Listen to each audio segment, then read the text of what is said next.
Oyawre kendo machiegni e chenro machielo mar tedo gi chiemo. Kinyalo paro ni juma mokalo ne wapuonjore kaka iloso kahawa, kuma bende ne wabulo kahawa mawarege moikore mondo koro olose godo mondo bed gima koro wamadho. Odiochieng' ma kawuono wadwa ni mondo walos kit kahawa mopogore opogore.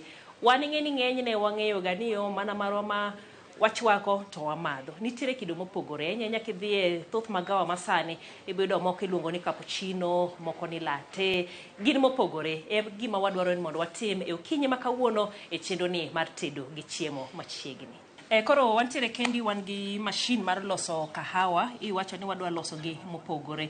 Akiana wacho gi maber, iluongo gi nang'o? Koro wadwa chako kod gima iluongo ni espresso. Mae koro en espresso en kahawa moro ma ikete matin, milimita 30 kata 60 ma double shot. Ikete matin now? En mane kako nego beni serve as based on espresso ni makech. En mokech kabisa. En is a concentrated coffee beverage. En mintio kode sama waloso cappuccino, waloso latte, waloso americano. Koro en manya kwati kode. Koro nyako bed makech nikech yudo ni sama waloso cappuccino dhi dilute matin. Koro espresso ema base. Ene base mar kahawa duto maloso kaka. Koro en sama walose nyaka. Koro okombe no tin nikech en mipime go. En mipime kodo. Koro en 90 ml. Ok ne mipime go. Sama serve espresso to serve kikombe ni. Mae. Wach mos. Kiyudo kuma iuse ma chip matin to nyalo bedo 150 kata 200. Shot achiel 30 ml. Shot achiel no. Koro bang' mano, mae machine mwatiyogo, tai wan kod grinder kakae. To samwa timo cupping wayudo ni kwa timo medium course to kahawa waber. Lakini koro kwa chopi machine kakae, since ni wadwa tiyo kod pressure, mondo wa push machine, wa push pi mondo kadh through espresso kahawa mwa grind chande, nyaka watim gima iluongo ni fine grind. Nikech fine cha ema ne wayudo ka ema gole makech. To wadwa ni walose makech no. Koro watimo gima iluongo ni grinding. Koro grinding and rego. Koro warego kahawa wa. Mokwongo yudo ni samwa rego mokwongo chande. Anti kahawa moro iye. Koro warege.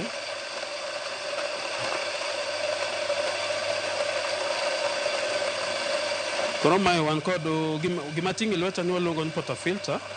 To portafilter tingo kahawa, orego kahawa ma between en gi kichungi more. En gi kichungi iye, to nego ben kahawa mwan kodo kaka en 16 to 18 grams, mondo miwa 60 ml. Sama waloso single espresso, kata single shot mar espresso, watiyo kod portafilter man kod sprout achiel, mabo miyowa 30 ml. Koro mano dhi loso kikombe. Wadhi loso kikombe ariyo, single ariyo, kata wanyalo loso double achiel. Koro sama wa grind kahawa kakae, watimo the right grind, watimo gima iluongo ni dosage maber. Yani waketo kahawa moromo, kiko bed kahawa mang'eny to kiko bed kahawa matin. Tae wa levelize, wakete mondo bed straight maber portafilter kae. Then watimo gima iluongo ni tamping. Wadiyo kahawa no. Kawa sediye kamae. Iyudo ni wadiyo kahawa no, en straight koro ineno.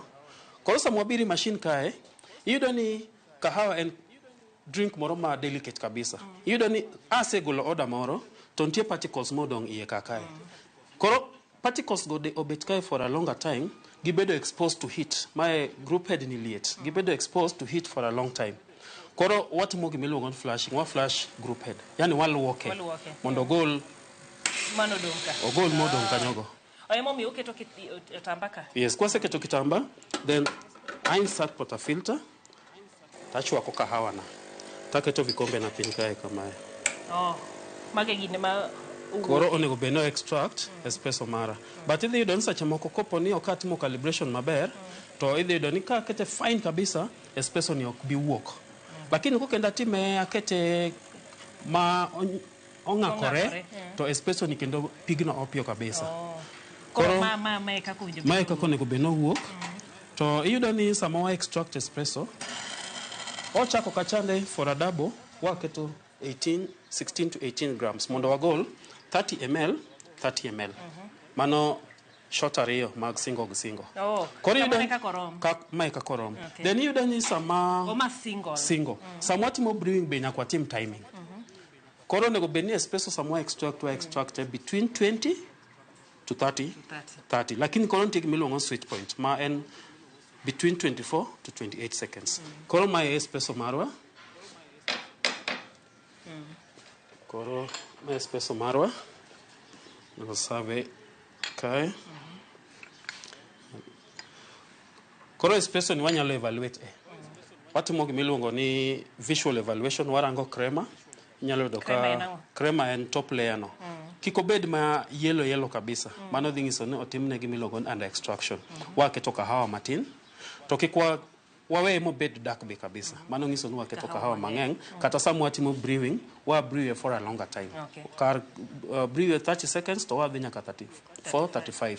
Tido nitie gik mang'eny manyalo miyo ma kahawa no bed under brewed or under extracted or over extracted. Koro this is our perfect espresso. In restaurants, ibo idon sache moko sama ng'ato bedo serve the espresso kamae, to imiye kod sparkling water. Kata nyalo modho pi maroni. Nango. Mana nikech sama watimo wamadho kahawa ni nitie gimiluongo ni aftertaste. Ineno sache moko ko ng'ato be madho tequila to bang'e ochamo lemon en to clear gine makech chande. Koro espresso ni bende sami madhe, kiyudo ka aftertaste ni bedo mang'eny kabisa inyalo.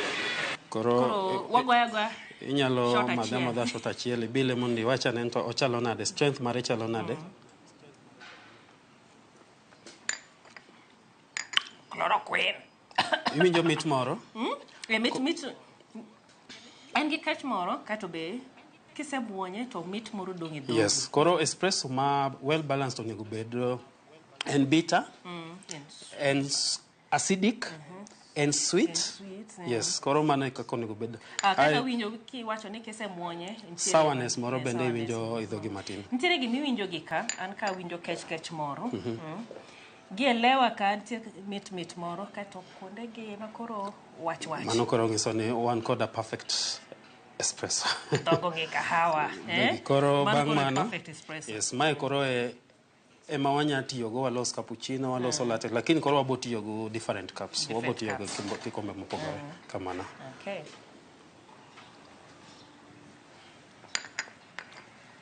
Mano koro watieko min kahawa. Mano espresso. Ka watieko espresso, koro wadhi kwa mane. Koro bang' mano, onego beni koro waloso gimiluongo ni cappuccino.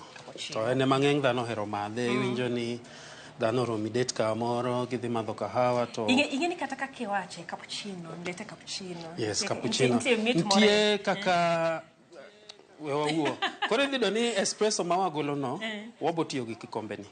Koro waloso gimiluongo ni cappuccino onego bed ni machine ni nyalo extract no espresso ma wachako go chande main base.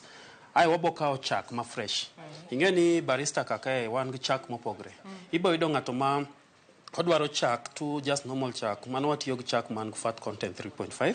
To nitie ng'at ma dwaro ma fat reduce matin. Waluongo ni low fat milk. Man kod fat content ma 0.5. Ai wan kod maongo fat kabisa. Iluongo skimmed milk.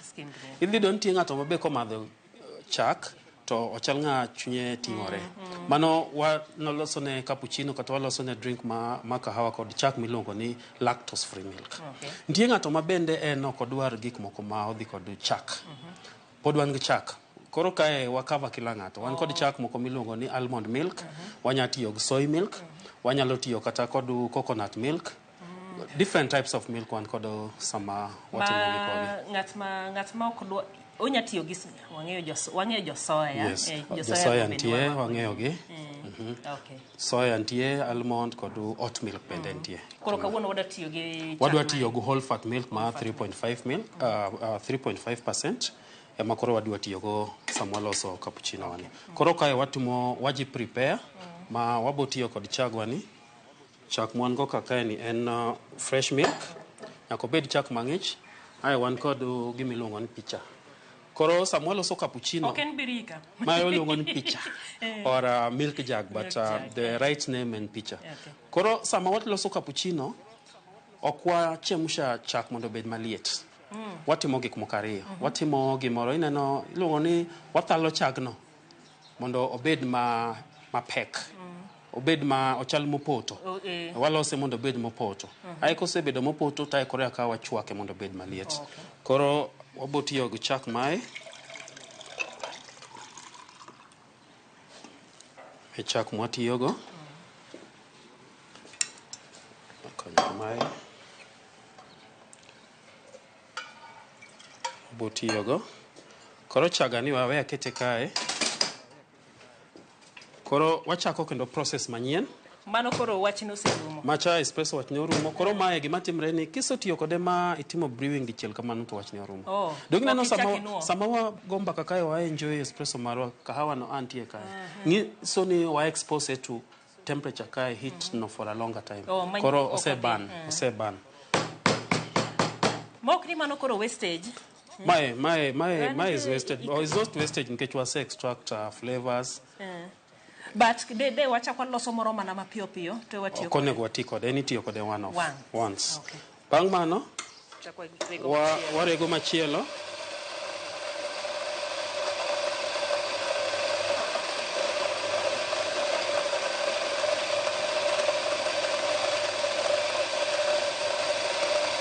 Embe pod watiya gi kahawa moreg mayom no fine nikech gimwatimo en ni gimwadwaro mokwongo en manyo espresso.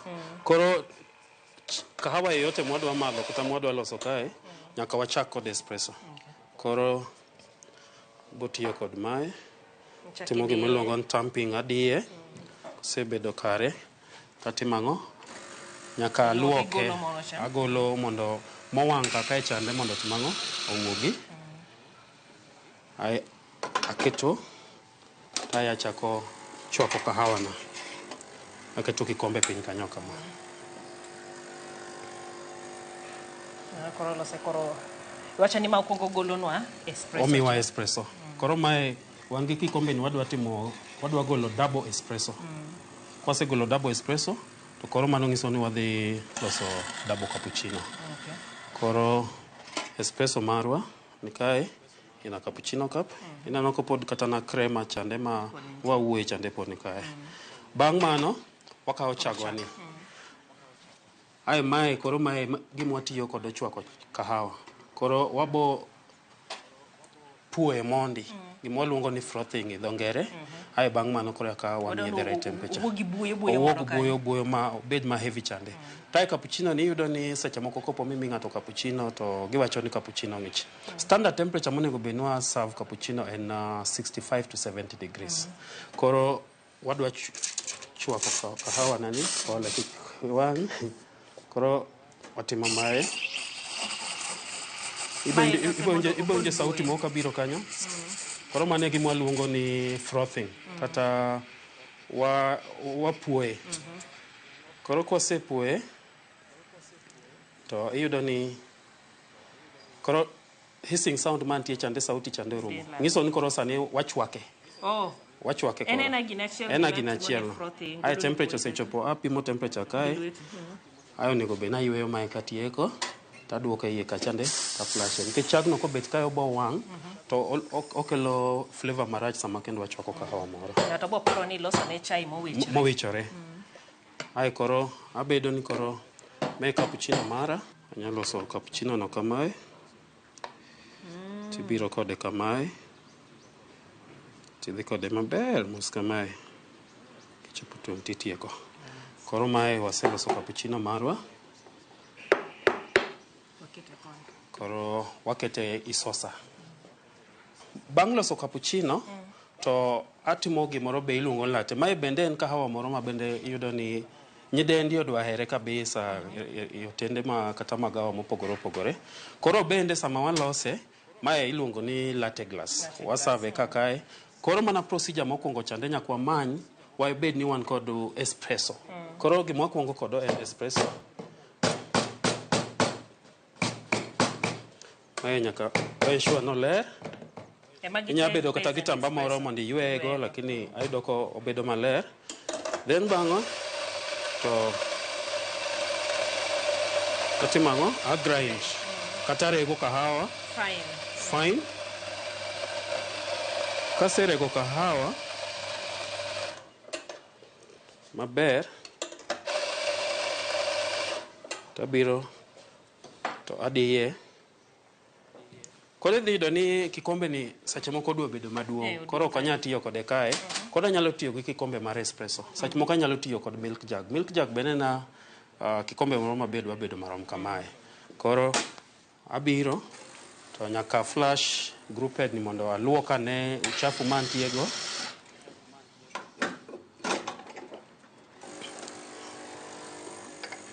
Then agolo espresso mara.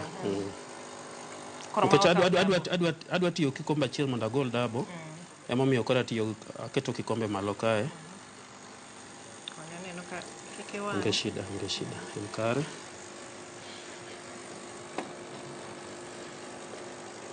Onge shida nikech kikombe ni watiya kode mana mar harvest espresso.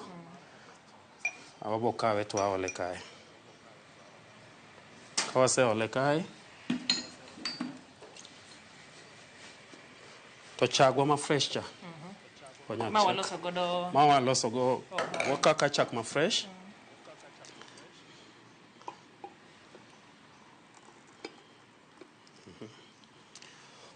Wakaw chak ma fresh. Yudo ni latte. En Italian word, en wach moro ma jo Italian ma wacho ni chak. Koro chak. Koro more milk mang'eny. Koro yudo ni samwa loso cappuccino, ratio mare cappuccino, espresso, chak maliet kod buoyo chande agin marom. Lakini mae tidon espresso to tin to chak ng'eny tae buoyo chande bedo matin kabisa. Koro wabiro ka en koro kwa ket buoyo wachemsha chak. Koro en okibiwinje sauti chande ma frothing chande. Koro wachemsha chak ni mondo bed maliet. Penje niya, sami gine machine ni. Nti kuma kidiyo to en mana buoyo, nti kuma kidiro to lure kod kaka aketo picha ni ka duoke piny giwinjo sauti. Koro lure ka iketo mondo omul piny. Ko mulo piny kabisa to ochemsha, lakini kikete ma gidiere matin kamano ti iwinjo ko ogolo gimiluongo ni hissing sound. Mano koro ochal gima puoyo chak. Puoyo chak ni. Chak ni kosebedo maliet to wanya tiyo kijiko. Nikech ok wadwa buoyo. Wadwaro chak kende. Ai buoyo wabo dwaro matin. Koro idiyo kamae. Tayolo chak kende. Idiyo mondo buoyo dong chien. Yudo ko speed ma buoyo bedo matin. Koro chak ngi speed mamalo. Ai kosechopo kae to koro wadwaro buoyo matin to mondo bedi wiye kanyo. Koro kitigi kijiko. Koro ineno. Neno ko koro buoyo nitie matin. Koro mae ka kwaloso koro mae pogruok mani kind cappuccino to kod latte. Waluonge ni latte kata waluonge ni cafe latte. Yudo ni mae buoyo tin, chak ng'eny, espresso en single to en 30 ml, to kata ken double en 60 ml. Ingeni kora winjo nikech samoro adhi kawa dwaro latte tipenji ni single koso double. To ingeni thothne wan kaka customers ok wang'eyo. Koro sani koro wang'eyo. Yes, koro gima kelo pogruok mar single cappuccino, single latte gi double en number of shots mag espresso. Kopo mi winjo ni ng'ato dwaro single latte, nyiso ni odwaro latte ma oti kod single shot men 30 ml. Tidhi yudo ni kahawa moti kod single shot no sache moko obedo mild. Obedo mild kahawa ok ng'eny kabisa. Nikech mae keto double, be na kete single, yudo ka color ma brown do biro mobedo ma light matin. Koro yudo ni kahawa ni imagawa mwantiere onego bed ni kahawa ma olos kod chak iketo cookie. Mano e standard. To sache moko be yudo ni ng'ato nitie ma cookie timango. Mano is the standard service kako onego bed ni serve mondo balance the smoothness kod that velvetry ma chak chande. Ng'eny chak ni kod nini mokanyo mayom. Koro sami tiyo gi machine lose mobed mayom. Koro cookie chande obende okelo mit mokanyo be awach kamano. Koro iyudo ni sache moko nitie ng'at moko dwa madhe kod ok dwa tiyo gi sukari. Koro iyudo ni inyalo madhe, inyalo tiyo gi sukari. Ng'amoko dwa tiyo gi sukari, jomoko dwa no tiyo gi honey, jomoko mabe ok dwa tiyo gi honey tiyo kod gimiluongo ni sweetener. Konge sweetener nitie jomoko makoro madhe ka tiyo kod waluongo gi coffee syrups. Koro achiel kuom coffee syrups an kod kae, mae wanyalo kawe, mae coffee syrup wan kod wan hazelnut, wanya bedo kod hazelnut, wan kod caramel, to wan kod vanilla syrups. Koro ng'ato be nyalo wacho flavor modwaro. Iso winjo sache moko idhi magawa kamoto ng'ato wacho no odwaro vanilla latte. Vanilla latte okopogre gi mae en mana normal cafe latte ni to kawo vanilla syrup to ketie koro o change nyinge iluonge ni vanilla latte ng'ato dwaro caramel latte en mana normal latte molos ni tayo kawo caramel syrup 30 ml temo kawo to ketie koro marwani waketo marwani wanyalo keto hazelnut lakini an kaka ja kahawa oka hero wach moro ni madho kahawa kod sweetness ga mane kaka en lakini in kidwaro mondo enjoy ngeni kila ng'ato bende nitie kaka enjoy gimoro inyalo tiyo kod syrup ni kamano lakini okang'eyo ka in inyalo gombo madhe gi syrup kata sukari koro mano is based on kaka hero ma ng'ato kamano aya koro watieko latte koro kwasetieko latte drink moro ma bende iyudo ni dhano hero kabisa en americano iwacho ndalo lweny World War American soldiers kane dhi gore Italy iyudo ni espresso ne chak ne ni Italy koro American soldiers kane dhi gore Italy to ne giyudo ka espresso cha odwa bedo ngima kech sana koro giwacho ni we mondo gidilute gimed pi koro emomiyo wabiro kod kahawa momiluongo ni americano koro americano giketho ne jo Italy gin koro ne gikawe to giketo pi maliet mondo gimadhego koro americano bende en drink moro ma bende jok ma ong'eyo kahawa ma value kahawa to giluoro madho espresso chande nikech okech gibe ginyalo madho gimiluongo ni americano ni koro americano mana kaka nendo awache gima nyakwa kuong timo mokwongo en ni nyaka wagol espresso mokwongo wa extract espresso wachande koro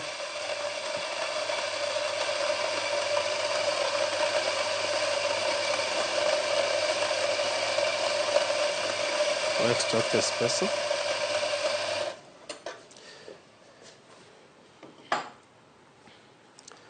koro jel nitie gimo ka pimo ni kae ni machine ni tije ng'eny ineno ka waketo vikombe malo kae nyiso ni wadwaro kikombe ma liet koro kakae en yo mar bedo mondo kikombe go timango waluongo kaka en kapuoma omiyo kikombe bedo maliet kikombe sasa ma iserve wendo kata ibesa mukidwa enjoy kahawa odi onego beni kahawa kikombe no warm kikombe no clean to kikombe no dry koro idhi don kikombe ni qualify oler en warm nikech osebedo kae ma en liet moro kanyo to oonge pi moko ma otwo kika kikombe sink kikiluoke sink nikech ang'o sami iolo kahawa maliet iye kakae to kikombe ng'ich odhi ywayo kikombe dhi ywayo liet chande koro idhi don kahawa ni seche moko flavors ne kaga kila kitu odhi obedo flat koro onego benwa enjoy kikombe onego benwa enjoy kahawa e kikombe ma warm koro machine wani apart from wach mar warm kikombe chemusha chak mondo chak obed maliet wach mar puoyo chak ma wacho ni wapuoyo kwa dwa loso cappuccino inyalo sache moko manyo pi kae igolo ne pi iye kae nikech nitie boiler iye kae koro sama wadwa timo oliet ena temperature obedo balance ma onyalo na chemka 90 to 96 ai kise keto pi maliet koro yudo na americano no pogre moko ka gido ni waketo espresso to waketo chak lakini mai waketo pi maliet ai waketo waolo espresso wi koro yudo ni American soldiers gi kata kone gimadho kahawa ni to ne ok gidwa kethe moro ma ng'ato konene to wacho ni jogi madho gimopogre koro ne gidwaro ni kata kopo ni obedo served to ng'ato kokadho konene komadhe to ong'e ni ng'ani madho espresso e kikombe maduong' koro idhi ni americano to kod espresso kirango crema kaka entie yudo ni gidwa chalo koro inyalo paro ma bit lighter ma is lighter nikech koro wa dilute ng'e ne gitiyo kod pi mondo obed light flavors ne to are just the same or remain lakini idhi ni kata na crema top layer muwa wuoye chande ineno koro kopo ni ng'ato donjo kae sani ma imiye kinywaji ni odhi wacho ni imadho espresso timadho espresso ina cappuccino cup ok ong'eyo ni ma americano koro mane ma okelo pogruok ikindo espresso to kod mai ma bende en drink moro ma bende jomong'eyo kahawa ohero madho americano en ok odhi gi chak en kamae lakini neno ni sama extract sama lose aweyo space nikech intention mar jogi medo pi ne en mondo obed dilute. Lakini pod nitie ng'at moro ma pod kimiye to pod oneno ni pod okech. Koro space ni Americano with hot water, Americano with cold milk on the side, Americano with hot milk. Koro mane ma pongo space ni. Koro kopo midhi restaurant mi itisha Americano, iwacho no kelni Americano mi yudo kopo ni ng'ani oloni Americano mopongo kikombe, to en ng'an gi wachne. En ng'at ma okodwa ni explore. Okodwa ni explore. Koro ne owendi ga space no mar explore, inyalo gombo ni mondo imed chak, inyalo gombo mondo imed pi mondo enjoy maber. Koro mano is the reason momiyo wawega space no kamano. Kang'iye kapo ni wamede chak to an kang'iya abo wacho ni en opposite mar latte. En opposite mar latte in so many ways. Nikech yudo ni machande watiyo kod chak mang'eny. Tae kendo serving cup bende. Neno ko mai watiyo kod cappuccino cup, macha watiyo kod kamano. Wamede ane chak wang'iyane kaka. Wanya medo chak. Koso ko wakete to koro dhi chalo gi cappuccino. Samwa medo chak seche moko ko dhi chalo cappuccino, dhi chalo kod gimoro mwaluongo ni flat white. Flat white bende dwa biro machalo cappuccino matin, lakini ento koro ko bedo ga froth mang'eny. Koro yudo nitie jomoko sana jorachere gigi. Moko ko biro limo to ng'engi be seche moko wacho ni gidwaro flat white. Nikech ok gidwa froth gine mapek mang'eny no. Koro dwaro flat white in fact odwa chalo latte to bedo served ya cappuccino kamano. Koro gisani waweya kama. Waweya kamano. Nitie machielo dongo seche espresso. Watimo espresso, watimo cappuccino, latte, americano, wan kod mocha. Watimo mocha pio mocha mogik mondo wadhi kumwadhi. Koro mocha bende en drink moro ma bende dhano hero kabisa. To mocha watiyo kod gik moko adek. Watiyo kod espresso, waketo chocolate. Wanyalo tiyo chocolate powder, kata wanyalo tiyo kod chocolate syrup, tae watiyo kod chak maliet, steam chak. Koro yudo ni mocha jogi okawa nying ma mocha ni kuma ne oyudie kahawa Ethiopia kuchande. Kuma Jamiel diege kange ne kwae.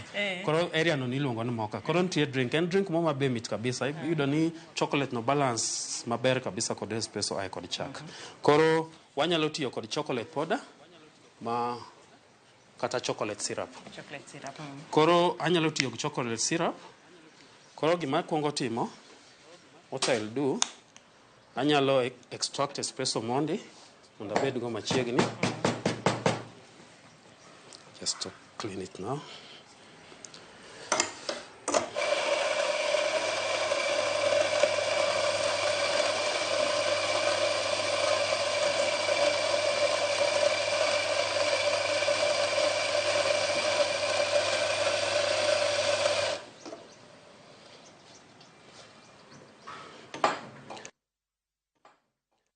Koro wamany espresso mokwongo cha.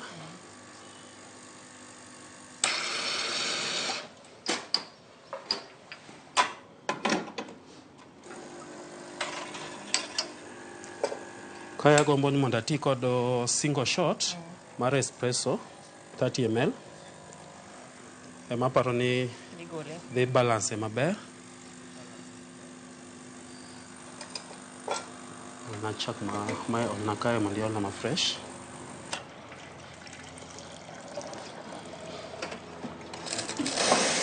Ole kanyo koni. Yami eka kentie nonge shida. Koro mae gima timo, wachemsha chak. Koro anyalo tiyo pod gi machine mae. En mure, ok en ma muro, ok en froth kata puoe. Koro muro chak mondo bed maliet.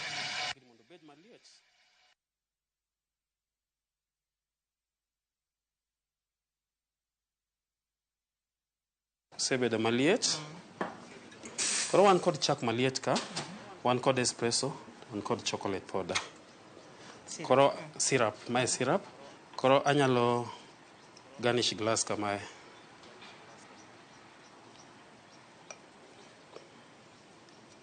Oemo miyo na penjera to chocolate kata cocoa majan atimang'o kumilose kahawa. Kumilose kahawa. Koro bang' mae taolo espresso mara. Kase olo espresso mara taketo chak maliet.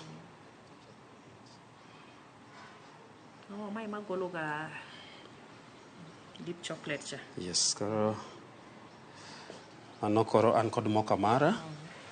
Koro anyalo keto just chocolate powder matini wiye kae.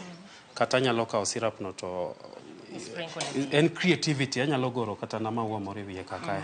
Koro idonjo seche moko mabende timre seche moko idhi nyathi matin seche moko ing'e nyithindo matindo gi chendo ini restaurant idwa ni enjoy kahawa mari. To yudo kod obe odwa kao kikombe.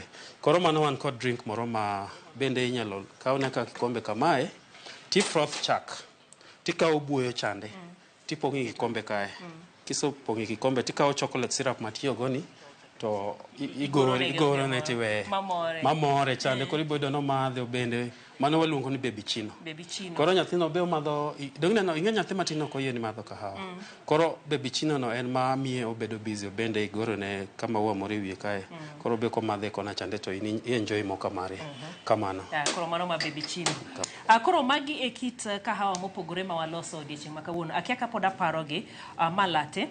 Cafe latte kare. Ma cappuccino, ma americano, ma e mocha. Mocha n kod ang'o? Mocha ema nigi espresso Wiyo wil. Mocha n kod espresso, n kod chocolate, to kod chak maliet. Chak maliet, yes. Ma cream chane mani? Molos ne chocolate cha, donge ma? Ene mano, ose sink modhi piny. Yes. Koro, mae mi wacho ni inya ketne ndhadhu moro. Inyalo keto ndhadhu seche moko iyudo ni igombo mondo imadh kahawa miloso ni. Inya tiyo gi sukari. Kokihero sukari inyalo tiyo kod coffee syrup. Koro syrup wan kod kae wan kod hazelnut syrup. Wanya tiyo kod vanilla syrup, wanya tiyo kod caramel, lakini koro wan kod ni en hazelnut. So e cappuccino ka nikech ogornwa go mamit. Embe podi dwa ole sukari mi rude dongo kato. Koro ing'en gima timre cappuccino, ok awach cappuccino to drinks duto mwaloso kae kahawa mwaloso gi onego bed ni wamadho gi sukari, onego bed ni wamadho gi gima. Onego bed ni enjoy kahawa no kaka entie. To koro yudo ni dhano hero kila ng'ato nigi starehe mare. Koro inyalo ola kaka to Easter. Ola 30 ml. Aluor kata ketho. Nyalo ola. Alafu kijikon kanyo nyalo star Awinjo ka ok en sweet na okelo nyaka tik moro. Okelo tik moro kanyo ko blend kod aroma mar kahawa chande to kelo suya mo kanyo mamit ma bo mi mondi bedi gombo mar madho kahawa ni no. Koro ini bo belo madho. Anabo madho latte na ni maonge sukari. Ayudo ko bedo well balance kabisa nikech ing'e en gi chak mang'eny koro okane konya ta madho. Ok en strong kabisa. En mild. Koro ober. Nyaka wadhi nyaka gi sosa malo. Onyalo ting'o sosa kata inyalo gigi nyaka puonji. Kamana. Koso wago cheers. Coffee bigo ne cheers. Coffee no ose go cheers on. En kare? Koro nitie kaka mit ne koro customize iwacho ni customize koro miye mit moro kanyo ma opogore. Kelo ne mit moro iyudo ni kahawa gi gin go flavors mopogore ma kata sache moko kahawa no kalure kod piny mowuokie sache moko nyalo bedo ne kata kod hazelnut flavor. Koro sami keto hazelnut syrup enhance imiyo koro flavor chande okama so medore maber kabisa kamano. Omit. In fact, aneno ni kata koro kawe koso ng'ato komedo syrup sukari ang'e ni jiteni go. Koro kwa med syrup to tie kaka beche pogore. Beche bedo mapogore. Yudo ni restaurants mang'eny jomoko timo bundle pricing masama ouso cappuccino ni. Tiyudo ni cappuccino no kata kiuse 300. Tiyudo ni bech syrup chande obedo covered ye kanyo. To nitie jomoko mabende use koro gin go menu gi kaka search moko yudo ni watch for example latte. Yudo ni latte ni iuse siling 200. Vanilla latte iuse siling 300. Koro vanilla latte siling 100 chando bedo kamano. Lakini berke nikech an thothne ka madho cappuccino kata moka gini taketo ga sukari but kiketo syrup nitie kaka mit moro pogre. Mit koro ing'eyo ni ko mit kabisa no koro nyaka igaramika. Emomiyo koro yudo ni agaramika pesa kidogo ya pesa jaluo jara pesa onge sida. So yudo nitie jomoko mabe oketa ni giuse normal to piny ma menu kachande gindiko ni you can customize your coffee. I get to the number of syrups magin kodogo. Erokamano ahinya. apa ni bende wasepuonjore koro sani kiwuok idhi e magawa sama iluongo kahawa ting'eyo kahawa miluongo ing'eyo ni to bende en ndhadhu mane ma bende idhi yudo kanyo koro magi gin aparo ni wang' watieke gi kanyo kichemusha ni koro bedo mang'ich ni chakite ang'e ni mano makosa mosebedo ka watimo jalonyo osewacho kanyiro kake madheno mane en kikibukri ni koro ni di mor nago kahawa ok mor apa ni kanyo kuma watieke godo inya mana chiwo wachni mogik. Agoero kamano kuom odiochieng' ma kawuono kaka chake gi nyinga kwatieko an Wycliffe Abiga apuonji skul mar Boma International Hospitality College to ane jalony weche mag kahawa gi ane jalony weche mag chai kaka inyalo puonjri loso chai tiyudo ni nyithiwa mang'eny wasepuonjo kaka watero gi otende mopogore opogore kuonde ma ondik gie kaka wawuoyo ni to kinyalo bedo gi penjo moro kalure kod wach kahawa ni to inyalo tudri koda e yor namba na 07 11 86 43 42. Inyalo yuda e Facebook bende luongra ni Wuod Achieng'. TikTok be antie kaka Chief Barrister to mbui moko pod ki search Wycliffe Abiga idhi yuda kaka LinkedIn idhi yuda kaka Wycliffe Abiga.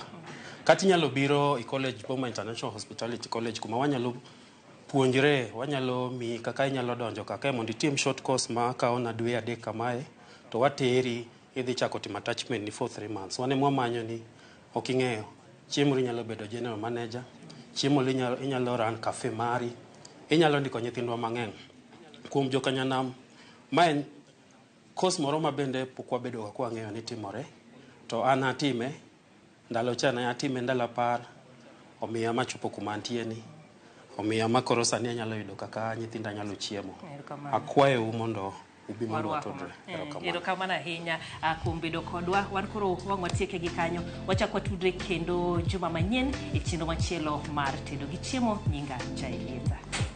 Thank you.